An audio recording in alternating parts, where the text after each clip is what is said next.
महाराष्ट्र की राजनीति में आज एक बार फिर से एक बड़ी तस्वीर सामने आई। तस्वीर राज ठाकरे पहुंचे हैं मातोश्री।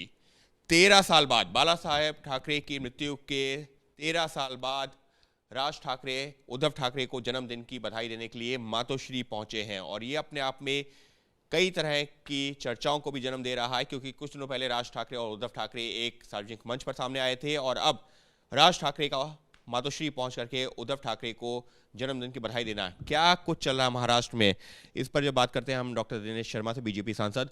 सर, 13 साल बाद राज ठाकरे का उद्धव ठाकरे से मिलने जाना घर पे मातोश्री में, क्या लग रहा है कि महाराष्ट्र की राजनीति में कुछ बड़ा हो रहा है? आपका पहला प्रश्न था क्या चल रहा है महाराष्ट्र में। महाराष्ट्र में रामराज चल रहा है और उसमें फडणवीस जी के नेतृत्व में एक सुशासन चल रहा है। और आदरणीय उद्धव जी को जन्मदिन की शुभकामनाएं। आप स्वस्थ रहें, व्यस्त रहें।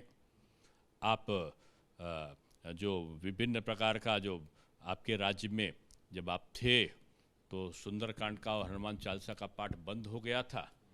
अब ऐसी घटना कभी आप ना करें स्वस्थ रहते हुए। और आपके लिए फतवा जारी होता था तो आप फतवा और उसकी राजनीति से दूर रहें। जन्मदिन पर शुभकामनाएं दी जाती ना। लेकिन सर, राज ठाकरे का वहां पर पहुंचना, भाई का मिलना, इससे अच्छा क्या होता है? भाई मिले लेकिन दिल भी मिलना चाहिए। और केवल चुनाव के लिए मिल रहे हैं ऐसा नहीं होना चाहिए। और दो भाई मिले लेकिन मिलने के साथ भलाई के लिए मिले और विग्रह पैदा करने के लिए ना मिले कि भाषाई विवाद करके अब आप हिंदी और मराठी का भेद पैदा करें, जो सगी बहनों से ज़्यादा हैं। मराठी से इतनी प्रिय और देश की बहादुरों की भाषा है। हिंदी बड़ी बहन और माँ की तरह है। उसका भेद ना पैदा करें, आपस में मिले, गले मिले, लेकिन दूसरे लोगों के गले काटने की प्रवृत्ति के साथ ना मिले। लेकिन सर, चर्चा इस वजह से भी जो काफ़ी महत्वपूर्ण हो जाती है, तस्वीरें इस वजह से महत्वपूर्ण हो जाती हैं क्योंकि अगर ये जो दोनों साथ में आते हैं, क्या लगता है महाराष्ट्र की राजनीति में कुछ और बड़ा रामराज्य चल रहा है। कौन आते हैं, कौन जाते हैं, तो बड़े बड़े लोग आए थे ना, सब हार गए। ये सब क्या आप समझते हो नहीं मिले थे? सब मिले हुए थे। वो सब बीजेपी के खिलाफ लामबंद बहुत सारे लोग थे। अब मैं किसी के नाम लेके तो नहीं कहूँगा। और उसके बाद बीजेपी की सरकार बनी है। माननीय मोदी जी का आकर्षण और उनके काम और फडणवीस जी के नेतृत्व में सुशासन और एकजुटता के साथ में हमारे शिंदे जी और अजीत पवार जी मिलकर काम अच्छा कर रहे हैं।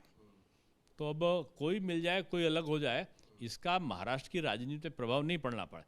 अब बहुत सारे प्रभाव युक्त लोग मिलते हैं तब भी कुछ नहीं हो पाता है। बहुत सारे प्रभावहीन लोग मिलते हैं तब भी कुछ नहीं होता। बीजेपी एक मजबूत स्तंभ है और उसके सहयोगी मजबूती के साथ उसके साथ खड़े हैं। कौन मिलता है, कौन बिछुड़ता है, इसका महाराष्ट्र की राजनीति पर और भाजपा के लिए कोई असर पड़ने वाला नहीं। बम्बई का कॉरपोरेशन चाहे जितना लोग गले मिले, बम्बई का कॉरपोरेशन अब की बीजेपी के पास आना है। मुंबई का कॉरपोरेशन भी बीजेपी के पास आना है। भले ही जो है कोई भी गले मिले, अच्छी बात है कि भाई भाई मिल रहे हैं, दिल भी मिलने चाहिए, लेकिन राजनीतिक तौर पर उसका नहीं होगा कोई फायदा, कहते हुए डॉक्टर दिनेश शर्मा। सहयोगी कैमरा पर्सन जितेंद्र सिंह के साथ अंकित गुप्ता, एबीपी न्यूज़, दिल्ली।